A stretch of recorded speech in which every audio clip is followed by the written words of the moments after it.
Este martes 2 de agosto, la visita oficial de la presidenta de la Cámara de Representantes de Estados Unidos a Taiwán tomó al mundo por sorpresa. China vio el hecho como una falta de respeto que aseguran tendrá consecuencias. Para Rusia, Estados Unidos está provocando al gigante asiático. El resto del planeta está expectante de los movimientos diplomáticos, económicos y hasta bélicos que esto puede desencadenar. Pero más allá de este momento de crisis entre países, ¿cuál es el origen de la rivalidad entre la República Popular China y Taiwán? ¿Son realmente dos países? ¿Y qué tiene que ver Estados Unidos en esta historia? En este video hablaremos sobre ello.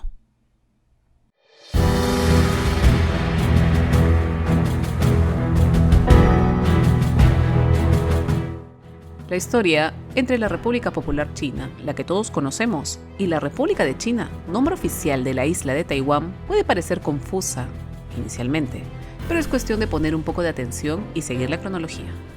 Tanto China como Taiwán tienen un origen similar, con cultura compartida, ideologías distintas, así como épocas de unidad, división, lucha conjunta y hasta enfrentamientos. Es decir, una relación tirante y conflictiva. Pero vayamos al principio. Todo empezó en China continental, el inmenso territorio que todos conocemos y que hoy es una potencia mundial. Muchos de los antiguos habitantes de la zona, junto con grupos humanos procedentes de Oceanía y el sureste asiático, fueron los primeros que llegaron a lo que hoy conocemos como Taiwán. Esta isla, que empezó a aparecer en los mapas gracias a la llegada de los portugueses, fue colonia holandesa entre 1624 y 1661, para luego pasar a ser administrada oficialmente por China. Sin embargo, en 1895, tras la primera guerra entre China y Japón, China tuvo que ceder Taiwán a Japón, hasta que llegaron las guerras mundiales. Después de la segunda, en la que los japoneses fueron derrotados, Taiwán regresó a la que por entonces era llamada la República de China. Pero la historia continúa.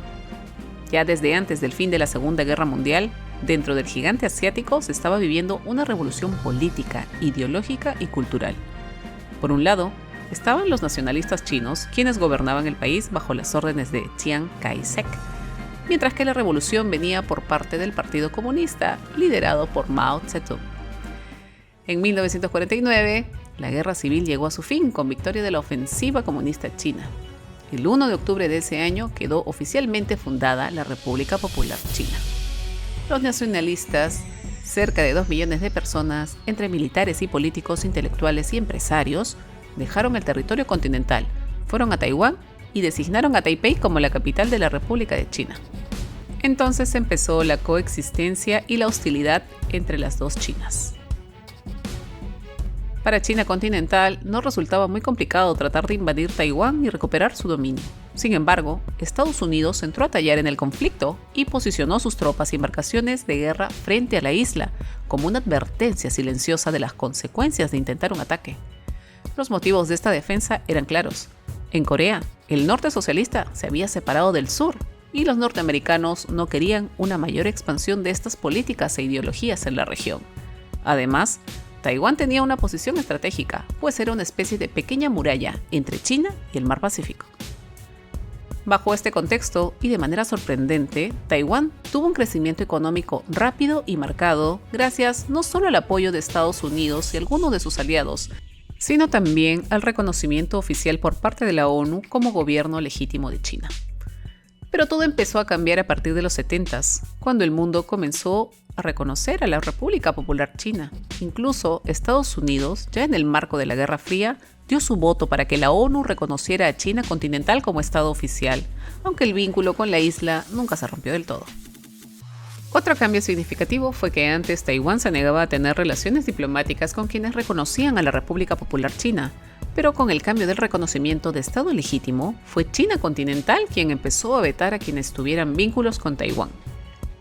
Sobre el papel, las dos Chinas siguieron y siguen siendo una misma nación, pues no existe ningún documento o tratado que las haya dividido.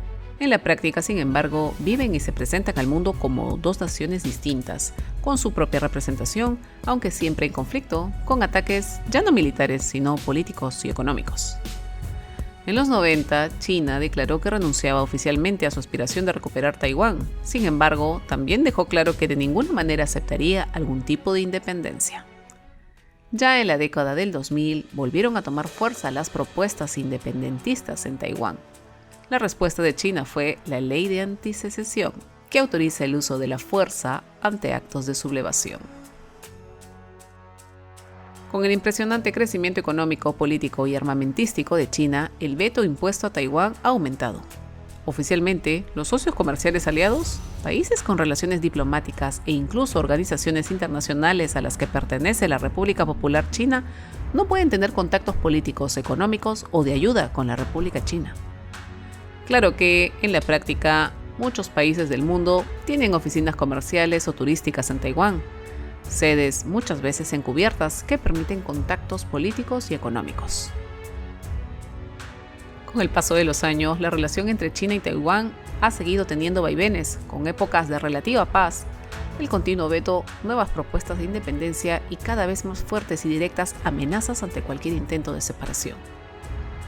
Esta es la historia y el origen de la rivalidad entre las dos Chinas, o entre China y Taiwán, o la República Popular China y la República China. Un país en teoría, dos gobiernos en la práctica.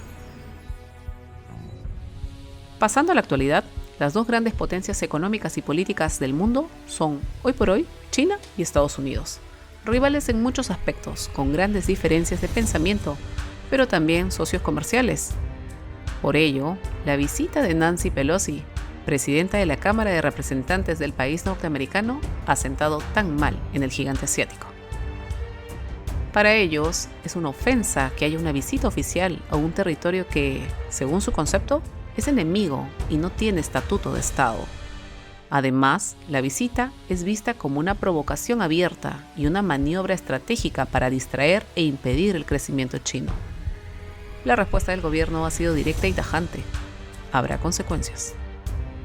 Esperemos, sin embargo, que el tema no pase a mayores. Para concluir, un dato curioso que muchas veces nos ha hecho más que aumentar la confusión. Desde 1979, el Comité Olímpico Internacional permitió la participación de Taiwán con el nombre de China Taipei.